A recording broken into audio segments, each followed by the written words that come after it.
Good evening, everyone, and welcome to the Grammy Museum. Thank you all. Yes. Thank you all so much for coming to our special lecture series that we are offering for our museum members. My name is Lindsay Darnell. I'm the Membership and Advancement Manager here at the museum. And I just want to take a moment to thank all of our members for your continued support, which allows us to continue our work with music education and preservation. So thank you all so much for your support and for being here. Just a few housekeeping notes. Please be sure to silence your phones and turn off your camouflage as we are recording this for our archives. As a reminder, there will be a book signing right after the program, so hopefully you got your copy. If not, you can go down to our guest services team and you can purchase a copy as well. So tonight, we are excited to welcome best-selling author, entertainment journalist, and celebrity stylist, Marcellas Reynolds.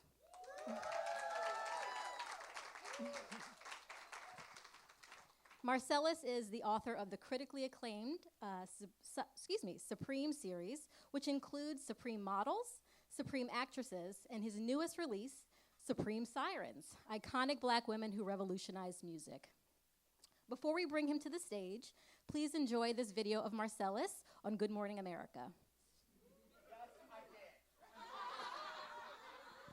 After a decades-long career in fashion, our next guest calls himself a walking, talking fashion encyclopedia. And he delivers. And when he isn't talking all things style and pop culture, he's busy being the award-winning author of the Supreme Sirens series. So please welcome Marcellas Reynolds to the house, everybody!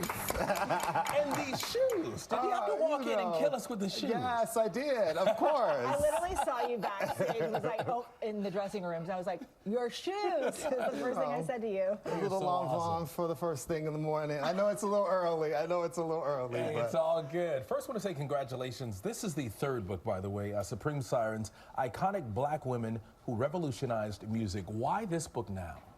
Oh my God, it's the perfect book for now. We just celebrated the 50th anniversary of hip hop. And of course we have the legend Missy Elliott on the cover, the first Black female rap artist to be inducted into the Rock and Roll Hall of Fame. So it was like the perfect book for this moment.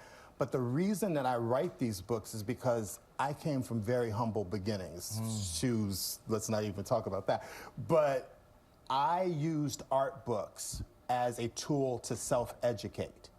And so I've always collected them. I've always been interested in art and photography and models and actors and how specifically Black people got from humble beginnings to the top. And there was a hole in this book space for art books that Black books simply did not exist. So I write these books so that little Black girls and little Black boys like myself can go into any bookstore in the United States and they can grab a book next to the Tom Ford book or the Peter Lindbergh book or the Stephen Meisel and the Evangelista book. And they can go home with a book that's populated with beautiful images of people that look like them. That's so powerful. You were telling us a little bit about how this book came to be. You've done supermodels, you've done actresses, music. And there's words in this book, too. It's not just pictures. I interview as many people as I possibly can. This book is filled with, I interviewed Roberta Flack. I interviewed Monica did the foreword, and it's powerful. I interviewed Stephanie Mills. I interviewed so many people. But what happens with the books is each book gives birth to the next book. So when I finished Supreme Models, Actresses made sense. I didn't even have a book deal. Like, I was like, okay, Supreme Actresses is done. I guess I'll start with on Supreme Sirens. And there you have it. She's here. I love it. And Eva mentioned during the break, it's a favorite for me now. Was there a favorite for you? I know you like Tina Turner here. Oh, and that picture's so beautiful. I'm not going to cry about this. But the last line in the book is for Whitney Houston, Phyllis Hyman, Minnie Riperton, and Tina Turner, always. And Tina Turner's team was so instrumental in this book because they picked the photos and they looked at the words that I was using to talk about this icon. And she really wanted to see it before she passed. And unfortunately, she didn't get to see the book before she passed, but they got to see the pages. And to have somebody like Tina know my work just means so much to me. That's really quite something special. You deserve it too. Everything. All right, thank you very much. Marcellas Reynolds, again, thank you. And Supreme Sirens, iconic Black women who revolutionized music, is available everywhere and books are sold. Best of luck to you, man. Thank you so much. Thank you all so much. Please help me welcome to the stage Marcellas Reynolds.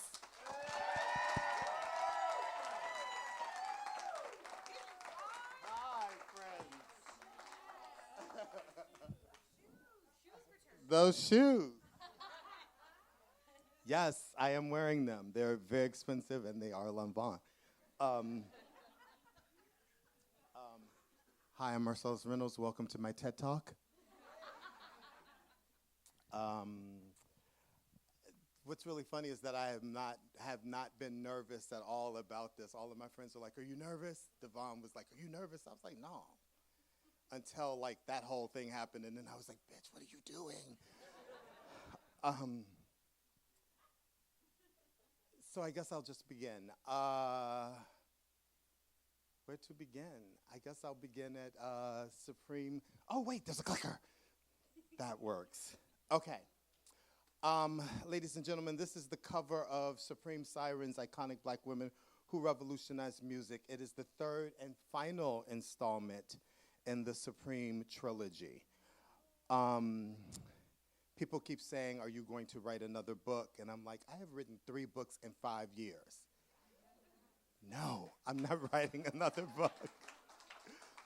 I am going to write another book, though, and the next book is going to be, since the very first, I don't think people understand that there are words in these books, and there's extensive research, and there's interviews, and there's essays, and the essays come from my heart.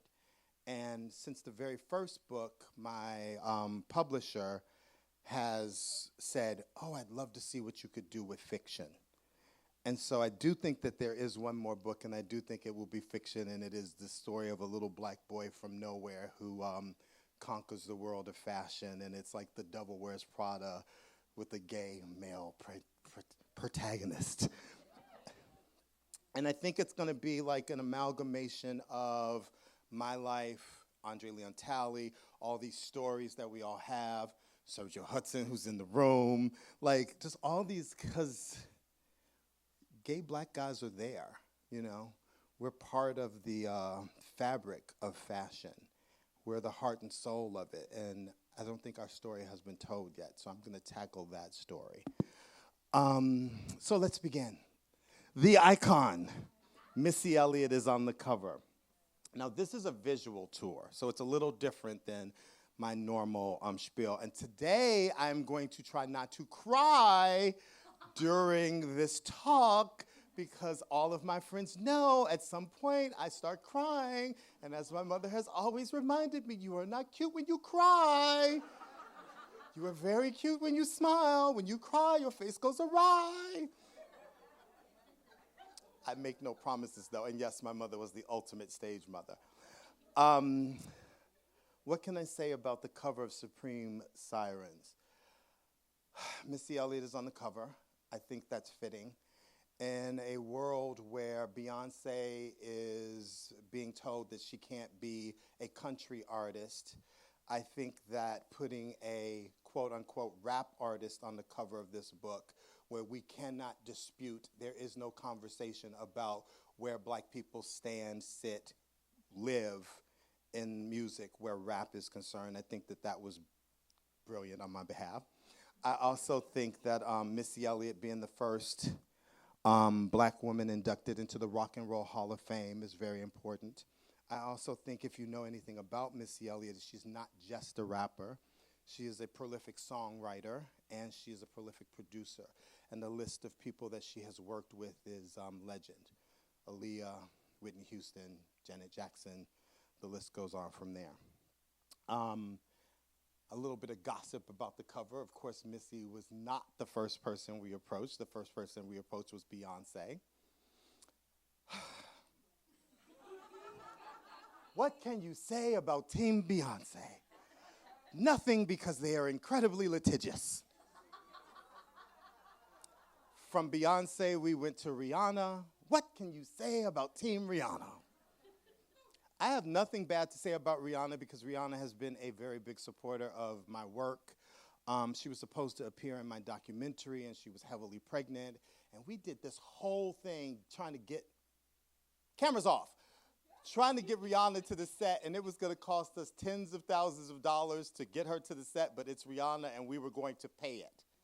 And, I mean, it was like a lot of money because we were paying for her glam. She didn't want to shoot in the studio where we were shooting, but she wasn't the only person that didn't want to shoot in the studio where we were shooting.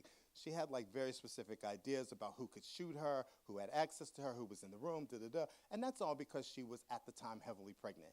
And then, of course, she was heavily pregnant, so after YouTube ponied up all that money, she was like, I can't do it, sorry, goodbye. But she gave us a ton of footage for the documentary, and for that, I'm forever grateful. So Rihanna passed on the cover, but I didn't actually want Rihanna for the cover because there are a lot of books with Rihanna on the cover. And I thought that would be just another book with Rihanna on the cover. I wanted to do other things. There was, at one point, a certain rapper who is beefing with every woman in the book who asked to be on the cover. I said no, Abram said yes, I said no, Abram said yes, I said no, Abram said yes, I said no, Abram said we own the book, and you, good Lord, somebody come through and take this cover. And there's a very special woman in my life named Shanice Coatney, who's a very dear friend of mine, and she's like my spiritual guru. And Shanice and I called Shanice, and I was like, I cannot put her on the cover. And Shanice was like, I love you, but if you put her on the cover, I'm not buying your book. And I was like, how dare you? And she was like, that's how everybody gonna feel. Ain't nobody gonna buy that book except for her Navy. And, wait, Barb's. Okay, never mind. I wasn't supposed to say that. Anyway, Shanice and I went through each and every name on the list, and then we got to Missy Elliott, and I was like, Missy Elliott. And she was like, Missy Elliott. Nobody hates Missy. I was like, everybody loved Missy. I texted, there's Shanice, who is night blind, and she's like literally stumbling around in the dark. Somebody help Shanice to her seat.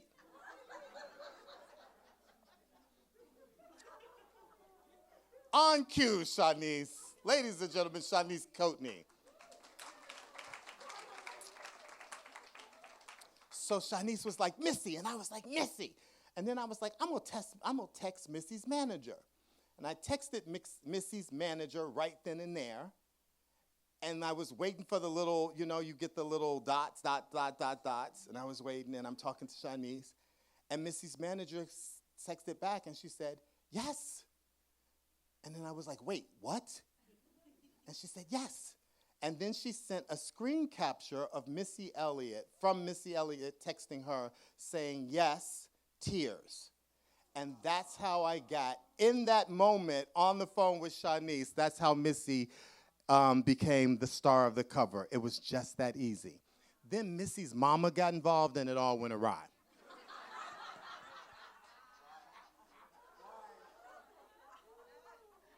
Missy's mom was like, I don't like the photo you chose.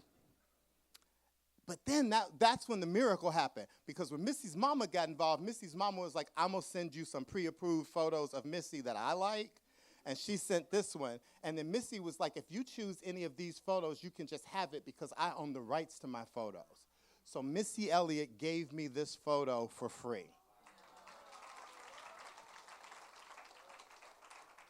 Moving on.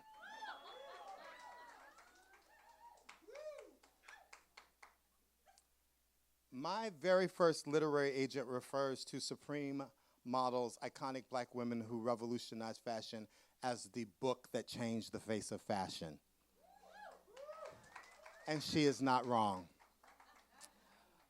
What's really interesting is I got the Missy photo for free. This photo cost me $6,500. I know every single price of every single photo and every single book that I have unleashed upon the world. I do get very emotional about this book because this is the book that changed everything for me. And it was so hard to do this book. and it came with a lot of pain, and it bankrupted me because it was incredibly expensive to produce. The day of the very first, Andrew's gonna be like, bitch, stop telling this story. The day of the very first party for Supreme Models, it was at Soho House, West Hollywood. And Supreme Models cost almost $80,000. It cost $75,000. I used to know the exact number down to the cent to produce. And I took a year off to write the book, and it just cost me a fortune personally. And I had spent all my money and my savings, and I had taken out credit cards to pay off the licensing fees because photographers won't release the photos until you pay for the photos. And it was like September 30th or something, and my rent was due. And I was broke. And I said to my bestie, Andrew, I was like, I'm broke. I need to borrow money from you, and we've known each other for 100 years. And he was like, what? And I was like, I know people ask you for money all the time, and I've never had to ask you for money before. And he was like, what's going on? And I explained everything to him, and he was like, how did you let it get this bad? And I said, it just happened. And so he cut me a check, and he was like, I can't have you walking around with no money in your pocket. Pay your rent for the next few months, and don't let this happen again.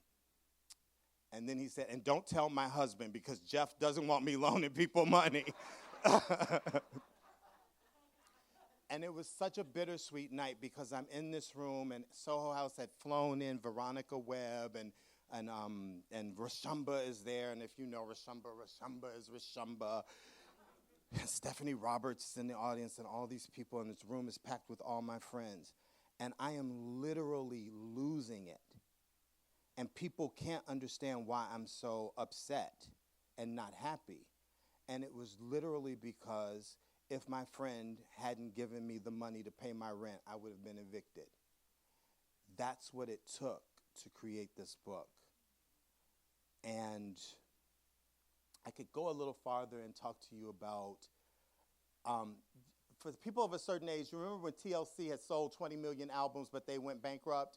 And they did the behind the music, and they explained to you how you could sell 20 million records and still be broke. So I'm going to explain to you how you could be a celebrity fashion stylist and become a best-selling author and still be broke. So I got, my advance for Supreme Models was $50,000. It's like, oh, you just made $50,000. No, you did not. Right off the top, my literary agent took 10%, so now we're at 45. Then my literary agent was like, well, she was like, you need a photo editor who will help you get the licensing fees for the book.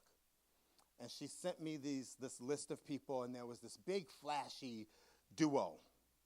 And of course, I went with them, and they assured me that they knew what they were doing. They did not. And right off the bat, it was $10,000 to pay for them, and they wanted the money in advance. So I paid them $10,000. So now we're at $35,000. The licensing fees, which I was told by my publisher, would be like around $30,000. If this photo alone is $6,500, you know that number is about to skyrocket. Part of the reason why Supreme Models was so expensive was the photo editors were not making deals. So if somebody said, I want $2,000 for this photo, they were like, great. If somebody said, we want, the Sports Illustrated Tyra Banks photo was like $1,800. Great. Meanwhile, I'm watching this money just like hemorrhage. There were certain photos that I wanted the cover of, and I would send the photo that I wanted, and they would buy a photo that didn't have the cover art. And once you've bought that photo, you can't ask for a refund. So there were things like that were going on. Then they hit a wall where things became contentious, and they were like, we've made our money, we're out, and left me high and dry. And I had to do it myself. But I'm a quick-ass study. So I started cutting deals, and I got it done. And it happened. And it was $75,000. And I had no money left. And I took out credit cards, and then I was getting cash advances on the credit cards to eat, and I was getting cash advances to just exist. Then I was doing really stupid stuff, like my Soho House membership came up.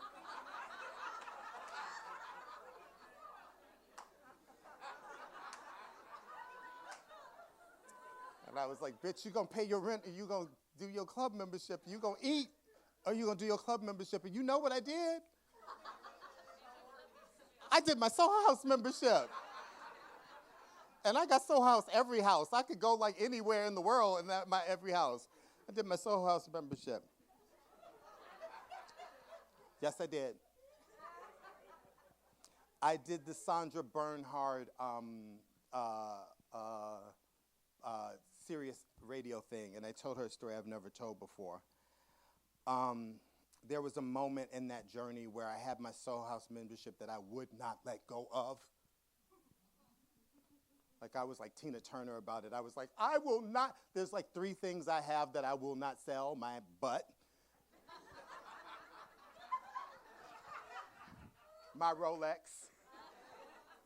and my dignity. Although it's getting harder to keep my dignity.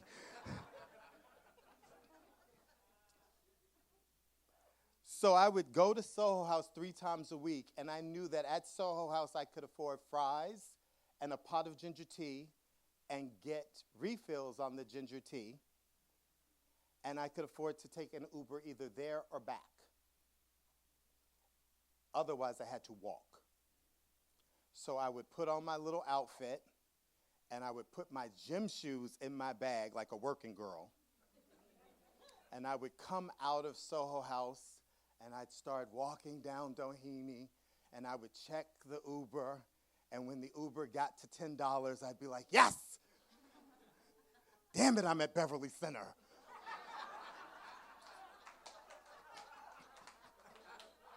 And there was some days it never got below $10, and I would be like, okay, I'm gonna walk all the way home, but at least I'm gonna be skinny. Let's call it cardio. Enough about her. Supreme actresses, iconic black women who revolutionized Hollywood. My book 2, my favorite of the trilogy, for a lot of reasons. Oscar winner Viola Davis on the cover. Oscar winner Lupita Nyong'o on the back cover. My publisher said when I came up with the idea to put an Oscar winner on the back cover that we don't do photos on the back cover. You don't do photos on the back cover.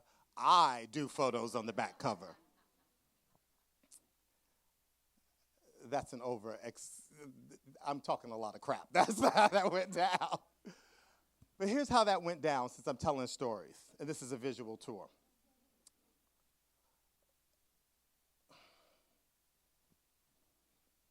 Cover your ears, Viola.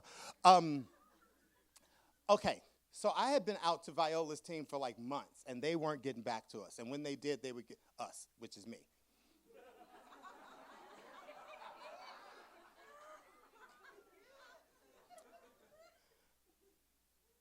So finally, I had gone out to Lupita for an interview. And Lupita's team was like, who's on the cover? And I was like, no one's on the cover yet. But we are out to Viola. And Lupita's team was like, we would like very much for that book to be covered by Lupita. And I was like, I would very much like Lupita to be on the cover of this book. Because originally, oh my God, I could tell that story too. Originally, I wanted Halle Berry. And originally, Halle Berry's team had said yes. And then all of a sudden, Halle Berry went dark. And that's how I ended up at Viola. Then Viola's team showed their whole entire backsides. And I was like, I'm moving on. Because after Viola, I wanted Lupita. But there was a particular photo of Lupita by a duo of photographers who are amazing. and they wanted like $20,000 for the cover, and they would not budge. And I was like, but Supreme Models, no. But Iman, no. Like every way I tried to get in, they were like, we ain't doing it. You pay us 20 or we ain't doing it. So I had to move away from Lapita. So then when Lapita's team came back, they were like, well, came into play, they were like, well, why didn't you call us? We could call them. They'll do whatever we want. We're Lupita Nyong'o's team. And I was like, really? And she was like, yes. And that duo was like, oh, Lupita called us. We'll drastically cut our rate. I was like, yeah. You ain't know. Color folks sometimes stick together. So then I went back to Viola's team with my big boy pants on, and I was like, if I don't find out by the end of the day if she's going to be on this cover, we are moving on.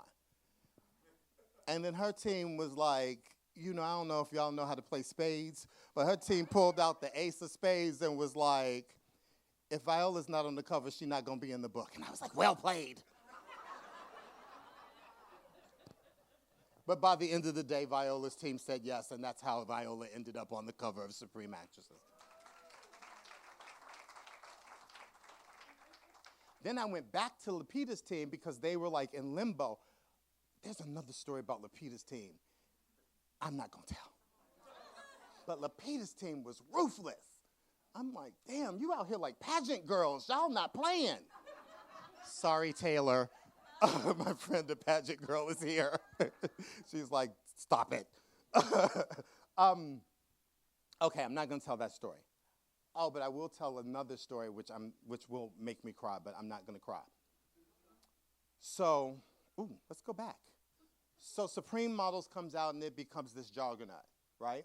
It like before it came out a month before it came out, and it sold like 5,000 copies in pre-sale. It's this massive book. And my literary agent is like, just so that you know, a normal art book will sell that many books in its whole lifetime. Congratulations.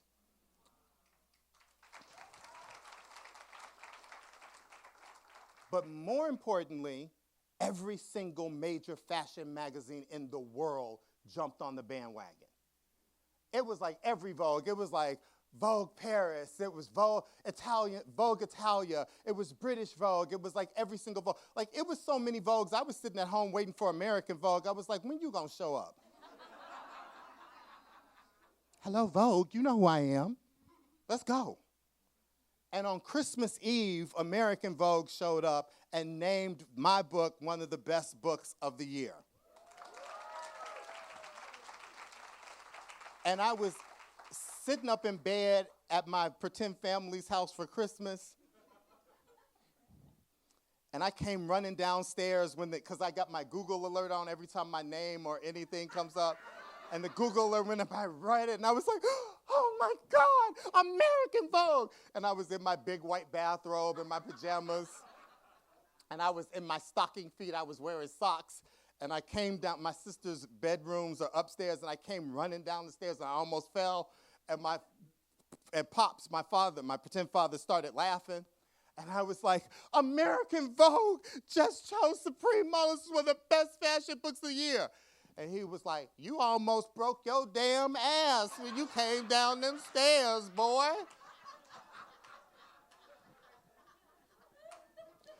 And my nephews were laughing because they saw the whole thing. And I did this swirl with my bathrobe, and I was like, plebeians. And I went back upstairs, and I started texting every single person I ever met in my entire life, including my enemies from high school. This fag is in Vogue.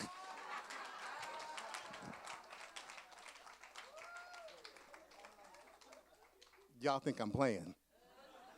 I keeps a list. So Supreme Models comes out, and it starts selling, and it's having this whole amazing life, and it's getting all this press. And my literary agent is like, we need to strike while the iron's hot. We need to pitch the next book. And I actually didn't want to pitch the next book. I was like, let's see what Supreme Models does. And she was like, no, no, no, we have to pitch it. So we sent my publisher a note. We were like, hey, can we have a meeting? We just want to do some, housekeeping, see how things are going. She was like, great. And so she knew, and by the way, we're going to pitch you another book. It was January 9th, 2020. We're on a Zoom. We have gotten like kind of the final numbers for Christmas, and Supreme Models has sold like almost 12,000 copies. And it's crazy because art books don't sell like that. And this is the exact same book that 4 different publishers had told me years before that a book about black women will not sell. This is a complete vindication of my dream. I'm sitting there, we're sitting there, we pitched this book, Supreme Actresses. At this point, we had already talked to Halle, and she was in play. And when you've got Oscar winner Halle Berry involved, and we had asked her if she would write the foreword, and she was like, yeah, I think this, this sounds great, and yeah. So I felt confident saying that Halle's gonna do it. And my publisher goes, you know what? With the amount of press Supreme Models got, we would have thought it would have sold better. We're not moving forward with the Supreme series. And I had to pick my face up. Not only did I have to pick my face up, my literary agent had to pick her face up. And she's white, they're not used to picking their face up. Like, I literally was like, girl, listen, stop. Because you're about to say something, because she was like, I don't understand what's going on here. What are you talking about? This book has sold out so, and she was like throwing out numbers, and she was throwing out comparable titles, and she had facts, and she was like, and I was like, okay, okay. So we got off the phone, and she was like, stay on the Zoom, stay on the Zoom.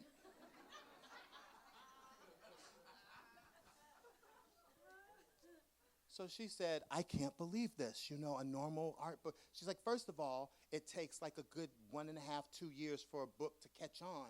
Your book caught on right away. A normal art book doesn't sell this many units in its whole life. And I remember saying to her, there are different rules for people of color. And I was dealing with that disappointment, but I was trying to handle her disappointment. And then she said, well, I have some more news. She said, I am moving on to a different publisher, and they don't handle art books, so I have to let you go.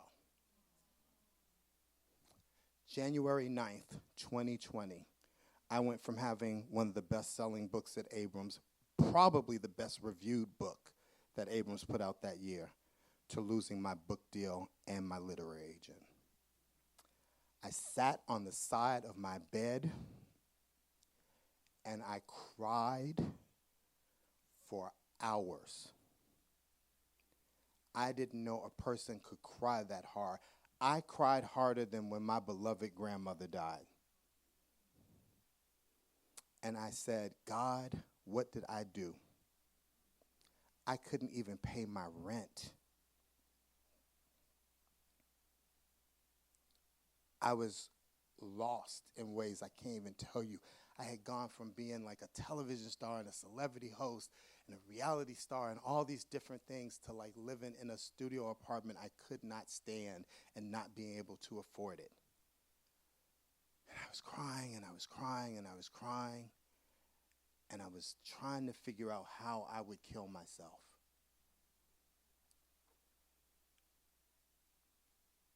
And it's this weird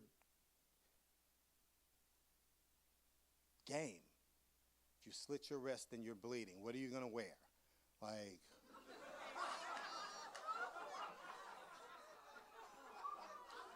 who finds you? Do they find you in a timely manner? Are you bloated and you stinking? Because I want to leave a pretty corpse. And I'm literally having these crazy thoughts. And then all of a sudden, out of the blue, a song called Optimistic by the Sounds of Blackness pops into my head. And it's this old black song from the 90s. It's like, it even starts with the blackness. And it goes, as long as you keep your head to the sky, you can win. All the black folks know it. You can win. Yes, you can. And I went to my iPad and I was like, do I have this song? I didn't have the song. And I went looking for the song, and it was $1.29. And I was like, this song came out in 1992. How could this be $1.29?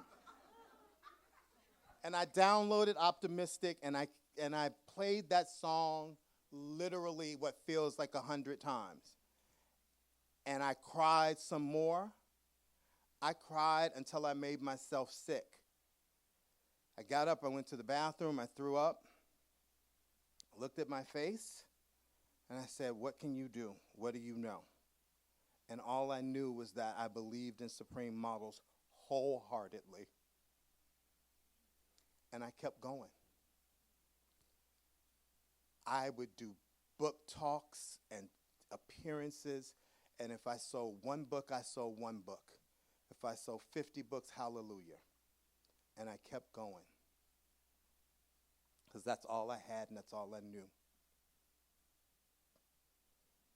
And I have friends that went to every single signing. God, y'all must be tired of me talking about these fucking books.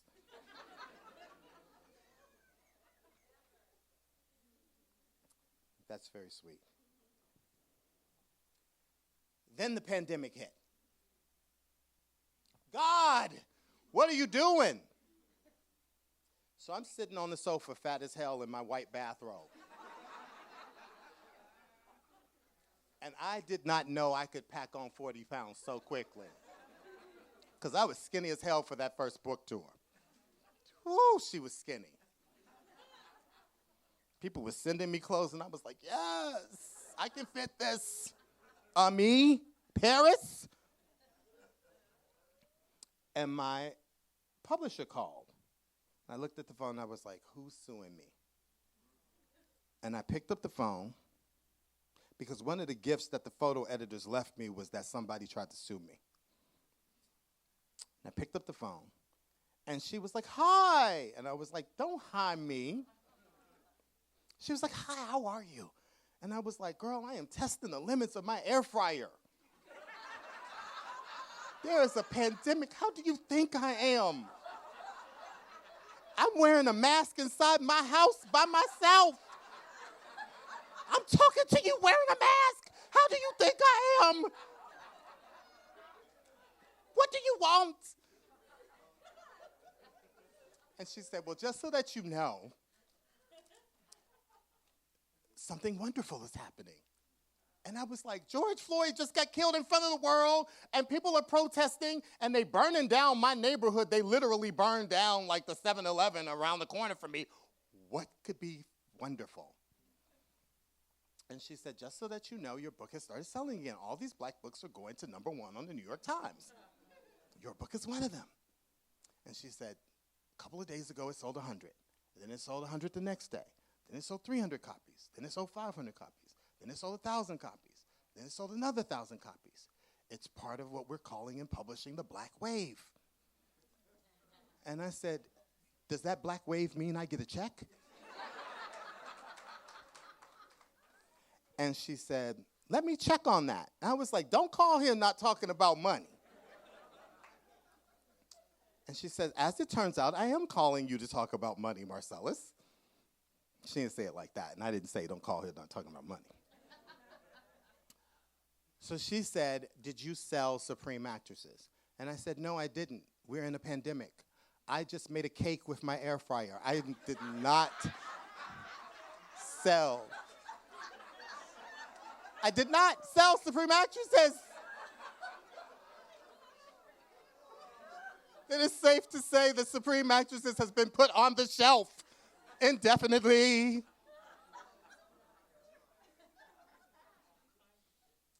She said, we would like to buy Supreme Actresses. Can you have it in 6 months? And I said, yes, you can. She said, have Allison call me. I said, Allison no longer represents me. She said, well, find yourself a literary agent because we want your book. And I sold Supreme Models, Supreme Actresses, and I turned it in 8 months. And I interviewed Lupita Nyong'o and Issa Rae and Alexandra Shipp. I interviewed 2 Barbies before the Barbie movie was even a Barbie thing. I interviewed Lynn Whitfield and I interviewed Nia Long. Ooh, I shouldn't say that. Because some people I interviewed and they didn't make the cut of the book. But it is what it is.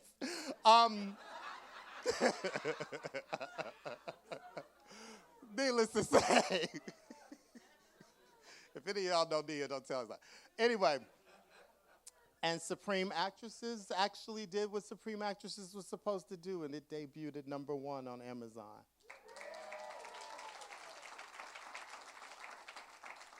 But it was eclipsed by the juggernaut that was its older sister, because she kept going.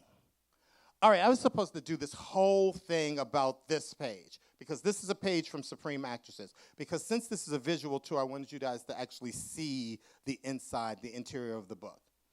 What I discovered when I was trying to figure out what this talk was going to be is that the most important person in my whole entire life I never acknowledged in 3 acknowledgments. And that was an era I am profoundly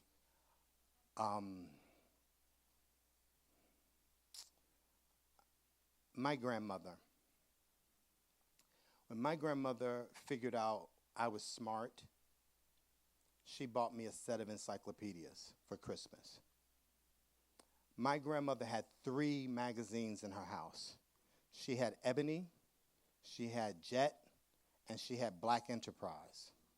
And we were not allowed to read Jet because of the Jet Beauty of the Week. It was a black girl bent over like this in a swimsuit.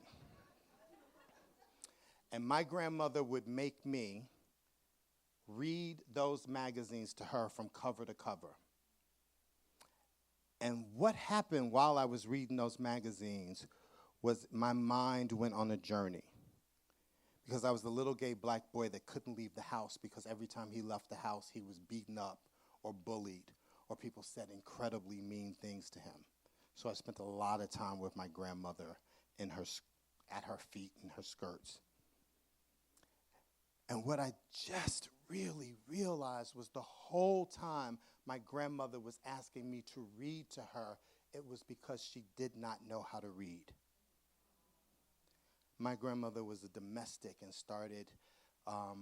got her first job. She left school at 4th grade. So she would say things like, and particularly about mahogany. I had run home from school and plopped my little butt in front of the television to watch the 3:30 movie in Chicago.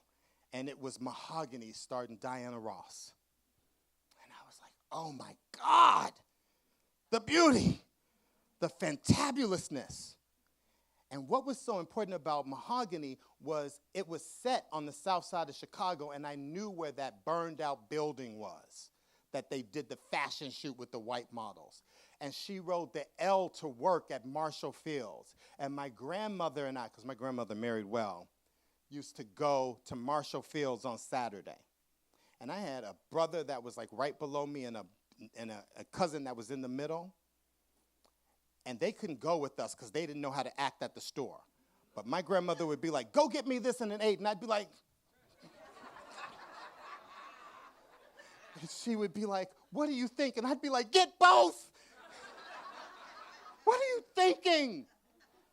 Or, and this is my favorite thing with my grandmother, it would be like end of August, and there would be a hint of like fall in the air, and she would be like, ooh, and I'd be like, is it fur time? And she'd be like, let's go get the furs out of storage, Marcellas. And I would be like,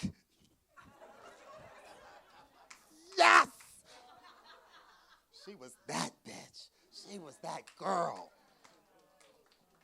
And what y'all don't know about furs in the black community is a fur in the black community was like money. When things went awry, you could pawn your fur. And my grandmother had several. It took her a bunch of marriages, but she got there. So anyway, moving on. Mahogany made me gay. I was sitting in front of the watching Mahogany. And Diana Ross went to Rome. And there's a scene where she's like stopping traffic in a gown with a muff. And the photographer pushes her in the fountain. And she gets out of the fountain, and every shot is a shot. And then it becomes a Revlon ad with like the water and the whole thing. And I was like, I am going to Milan, and I am going to be a model. Going to Rome. Because she went to Rome. But anybody that knows fashion knows you don't go to Rome, you go to Milan. So here's me going, Mama, where is Italy? And my grandmother was like, if you don't get that damn encyclopedia and get the eye and figure out where Italy is and come in here and read it to me so I know when you know. And I was like, I just asked a question. And she was like, what? And I was like, I'm going to get the encyclopedia. I remember it like it happened this day. From that moment on, I was like, fashion, models, black, Diana Ross, music. Why the hell are you coming back from Rome to marry him on the south side of Chicago? I would have stayed my ass in Rome, married to that old rich white man, and tried to kill him.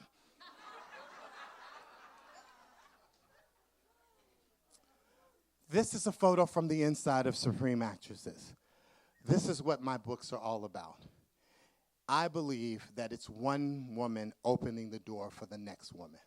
So you have the divine Angela Bassett, who opened the door for Denai and opened the door for Lupita, who are now opening the door for Letitia Wright. This is the photo that opens Supreme Actresses. This is the icon, Dorothy Dandridge. One of the reasons why these books are so important is there are people who have no idea who this woman is. This is the first black woman to be nominated for Best Actress Oscar. I'm out of breath after that little Mahogany reenactment. That and the Spanx. The thing that's so important to me about Dorothy Dandridge is that she somehow died penniless in a motel. How do you go from being one of the most famous women in the world to dying alone? And I think that these stories need to be told because they become important. Oh, so Supreme Models became a documentary that has 8.5 million views on YouTube. I was the executive producer. I was the writer.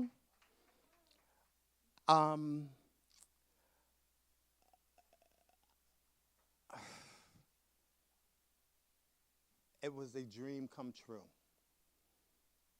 I got to work with Iman. I'll tell you an Iman story. I was sitting on the phone with Iman. It was May. There was breeze. We were talking. We were laughing. We were sharing stories. Iman was swearing. It was beautiful. At a certain point, Iman figured out that she had been on the phone with me for an hour. And she said, have a good summer. And hung up. And I sat on the phone like, well, wait, does that mean I can't call you until fall? And what exactly does fall mean to you? Is it when we flip the clocks back or when we flip the clocks forward? Like, wait, whatever. But Iman would do that stuff to me. What's really funny is when you're dealing with like Iman and you're dealing with Beth Ann Hardison and you're dealing with these like absolute legends, Pat Cleveland, it's like an alternate universe.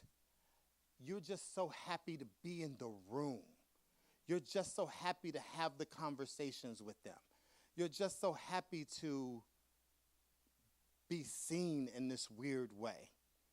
So I put a note on my calendar. It's fall, call Iman.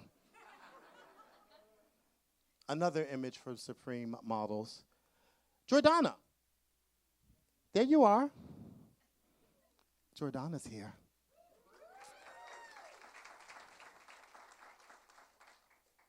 This was a dream come true, and my dream now is for Supreme Sirens and for Supreme Actresses to become documentaries. They deserve it. Here we are once again with Missy. It's one thing to sell your first book. It's one thing to sell your second book. It's literally a dream come true to sell your third book. I was sitting on the phone with my publisher, who's the same woman who passed on Supreme Actresses but then picked it back up. And you know, now I have a documentary with 8.5 million combined views. That means each episode has over 1 million views. Vogue. And we were just doing housekeeping. We were just like, hey, how you doing? What's going on? Da-da-da. And I said to her in passing, I said, I have an idea for another book. And she said, really, what is it? And I said, Supreme Sirens, iconic Black women who revolutionized music. And she said, say it again slowly. And I said it again slowly. And she said, when did the other two come out? And I said, one came out October 8th and one came out October 21st. She said, why don't we hold this one until February? Tell your girl to send me the contract. And I said, good Lord, I just sold another book. Hung up the Zoom, called my literary agent. Literary agent, this is what just happened. She said, don't ever do that again. But yes, you just sold your third book. Congratulations. And that's how I sold Supreme Sirens, iconic Black women who revolutionized music. This is a foreword by the divine Monica. I'm going to wrap this up. We're going to go fast now. My process for this is that I interview as many people as I can, and the interview that I find the most compelling, that hits me the hardest, becomes the foreword.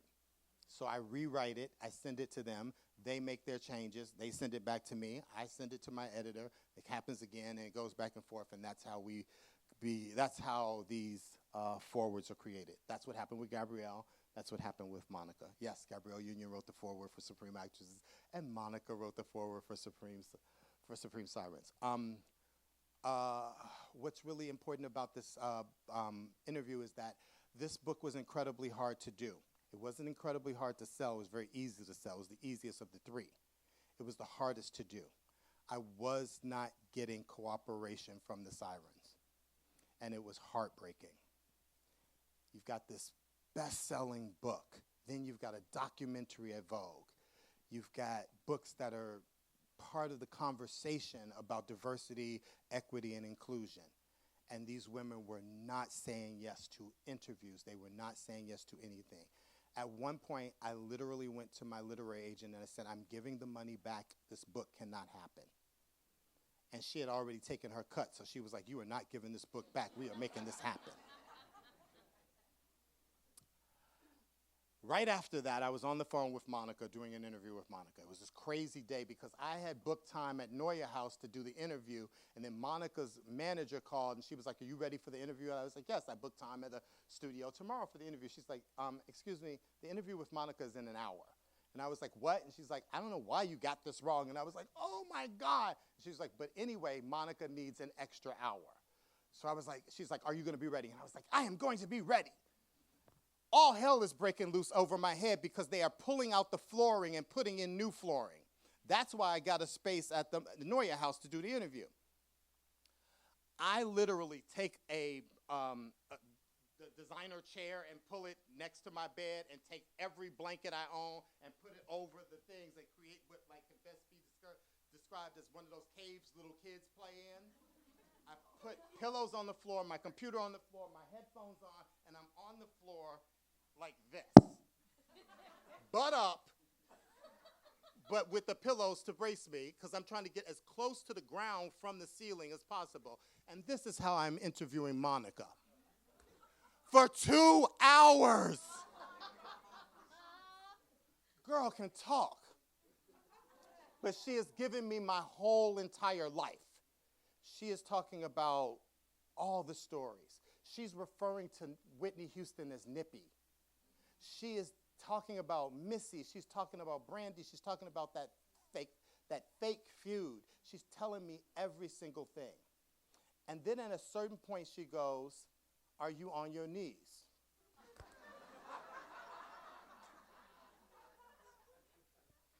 Why, yes, I am on my knees, as it turns out. She said, the Lord is telling me to tell you something. And she said, let's pray. And we sat there and we prayed. And I burst into tears because all of that angst, all of that pain from not getting Beyonce to do cover, or Rihanna to do cover, or Lizzo to do cover, or this person to sign off on a photo, or this person to do an interview, came forward. And she was like, the Lord is telling me to tell you to stay the course. And I said, okay. And she said, stay the course. I said, okay. She said, stay the course. I said, no, I got you. I'm going to stay the course. She said, stay the course. I said, Monica, I am on the course. I'm also on my old ass knees. And she kept saying, stay the course, stay the course. And then I discovered that she wanted me to say, stay the course. And the two of us said, stay the course so long that it became a chorus of the two of us saying, stay the course together. And it was like God came to me and said, this is what you are supposed to be doing. And then she said, all right, I got to go. I said, okay. I'm a mess. Snot, tears, old ass knees. Now I'm sitting up like this, so my head is on the cave. And she said, if you need me for anything, you got Melinda's number. You just call Melinda and tell her you need me, and I'm here for you. Bye. I said, okay. Melinda's her cousin, who's also her manager. And that's how and why Monica's interview became the foreword for Supreme Models. And Monica owns all her photos, and she gave me this photo for free. The most controversial photo in the history of the Met. This is the night Solange put the smackdown on Jay-Z. These are the two most important people in music, in my opinion, and I don't care what you say. I'm a member of the Bayhive, and I am a member of the Navy. And when I decided to write this book, I was like, I am putting this photo from this night in the book. And this is how Supreme Sirens starts. And this is the most important page. Marcellas Reynolds, forward by Monica. Supreme Sirens, iconic black women who revolutionized music. Abrams, New York.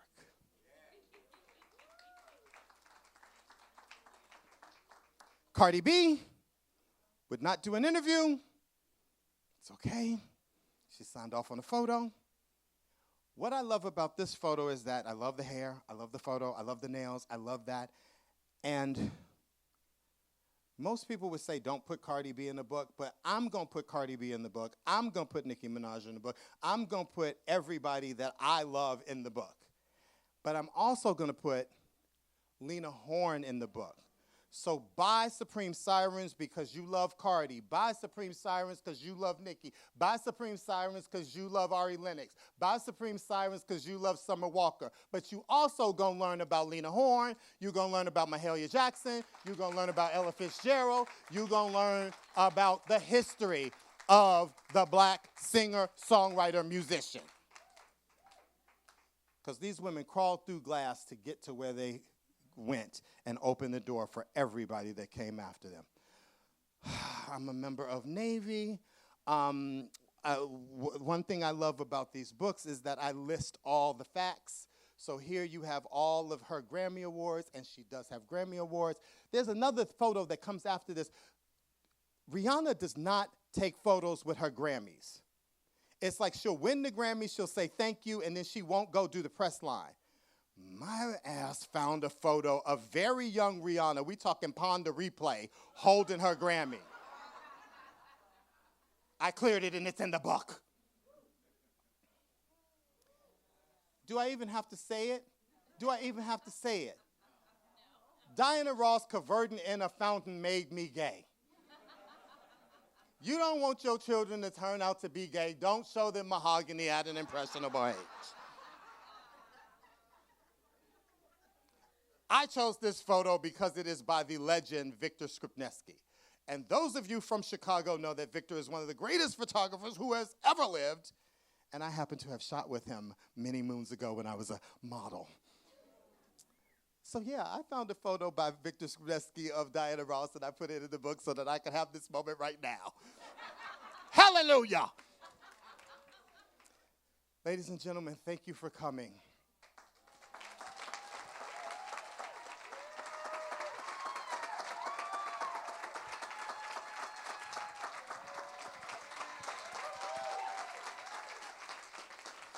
I think we're going to do a little Q&A, but we are 20 minutes past where we're supposed to be, and dear Lindsay has been yelling, wrap it up, stop talking, get off the stage, don't let me get the Sandman with the hook. Where is Kiki Shepard when you need her? I just gave you a whole lot of black culture and like rapid fire. Does anybody have a question? Did you want to take over from this point? Sure, we can just, anybody has a question and we'll bring the mic to you. Have I said everything? Have I said enough? It's like Olivita. Anyone? Any questions? Bridget Haggerty, nee Wiley. No, Bridget Wiley, nee Haggerty, who has known me the longest of anyone in this room, has a question. I actually hired a teenage Bridget Haggerty to work at a store I managed on Chicago's North Side. Bridget was so cute that men would stand outside the store, not buying anything, just looking in the window, and I would come to work and I would be like, will y'all get out of the window or at least go outside and bring them in so maybe we could keep the lights on? Bridget, you had a question. They might have been looking at you, Marcellas. I don't know. I was never there.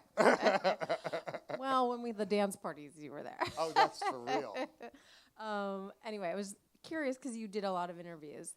What is besides Monica for obvious reasons, but are there interviews where you learned something you would have never known about the person? Is there like an interview in any of these books where you're like, oh, wow, I would never have guessed that in their story, or a memorable interview?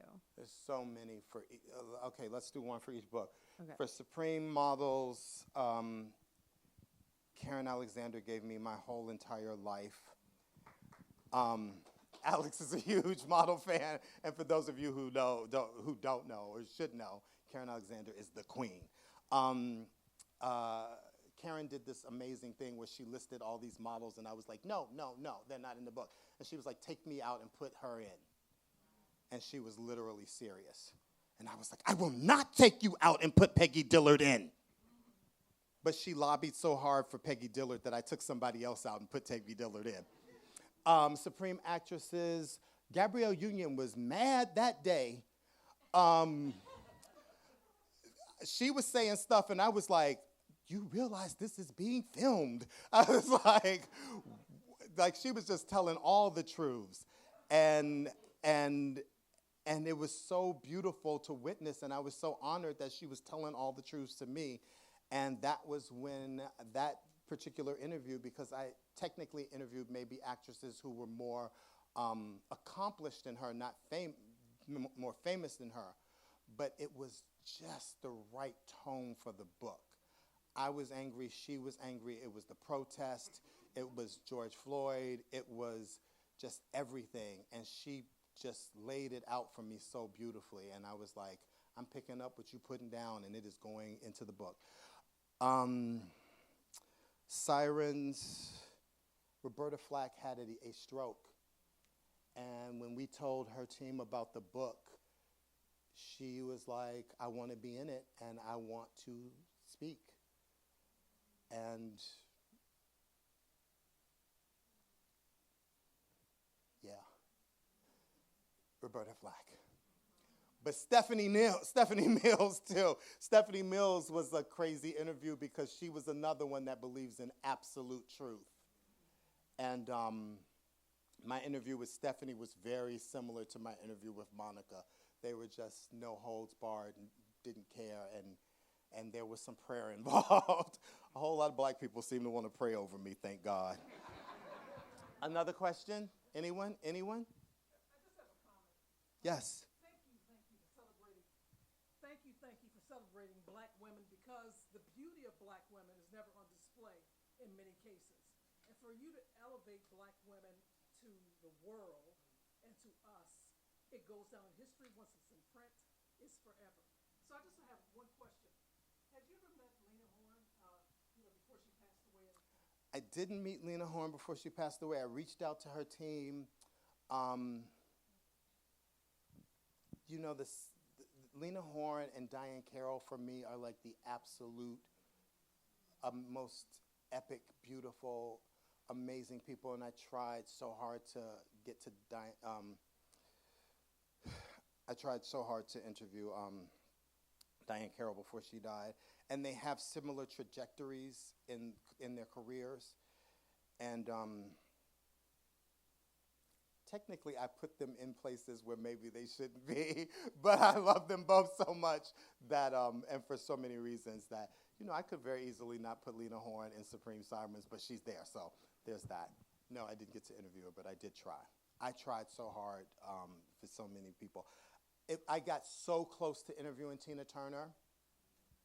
Oh. And then she passed away. And I think that that's why these books are so important, because when they're gone, they're gone. And at least someone is giving them the opportunity to speak in their own words, to tell their story in their own words. But even when I can't talk to them, I'm at least lovingly trying to tell their story with as much respect and honor and dignity as possible. Mark, you have a question. The second most attractive man in the room, ladies and gentlemen, Mark Samuel, the first being me. In whom did you, my voice carries, but in whom did you have the most awe? Ooh.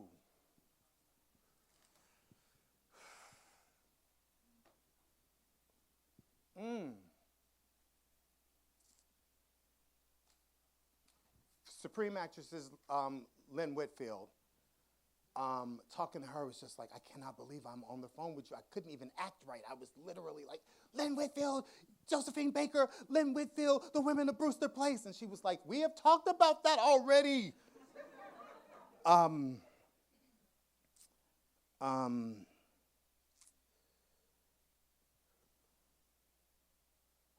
Do I say Roberta Flack again?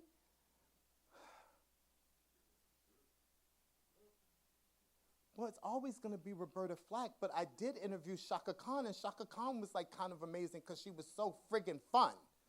And I couldn't believe I was talking to Shaka Khan. Roberta Flack. Roberta Flack. Just because she was sick and we were, and we were like, there's so many people that we're losing, and it's accelerating, it seems like. Yeah. I mean, but if you want to talk overall, I mean, there's so many people in Supreme Models that I interview. There's so many interviews that didn't make the cut for whatever reasons. But I interviewed this girl, models will always be girls no matter how old they are. No disrespect to them. I interviewed this model named Kirsty Bowser, and she was best friends with Whitney Houston. And she told me all these crazy Whitney Houston stories when Whitney was a teenage model.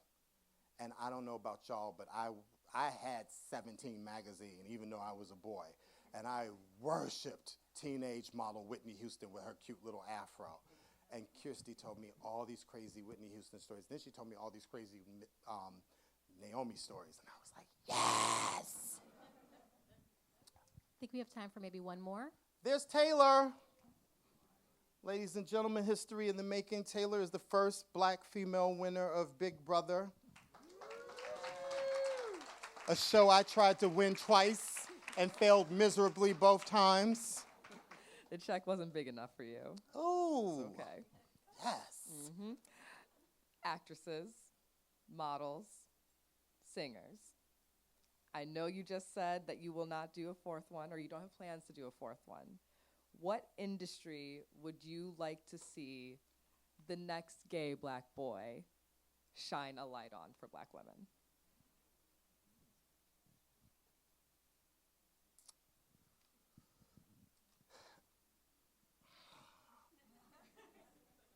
Once I say it, it happens. because literally one book gives birth to the next book. So as I was finishing Supreme Sirens, I was like, oh.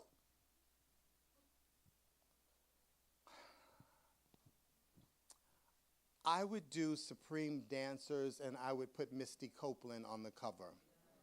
And I would shine a light on the world of dance.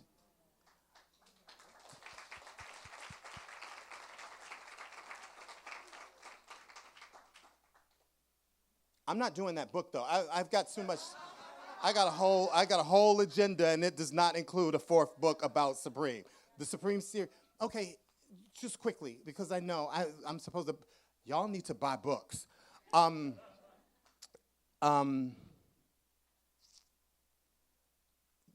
am so passionate about what I'm passionate about, and I'm literally passionate about models and fashion and actresses and singers, that anything else I'm not passionate about.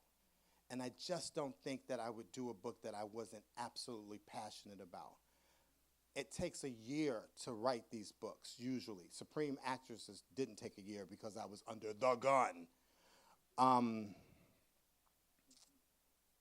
And I love them, and I care for them, and it's Sophie's choice when I have to cut somebody and who I'm going to put in and da-da-da-da-da.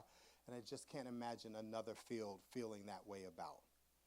If I do another Supreme book, it will be Supreme Models 2.0, and I am going to do that book at some point. Thank you all for coming tonight. Thank you so much.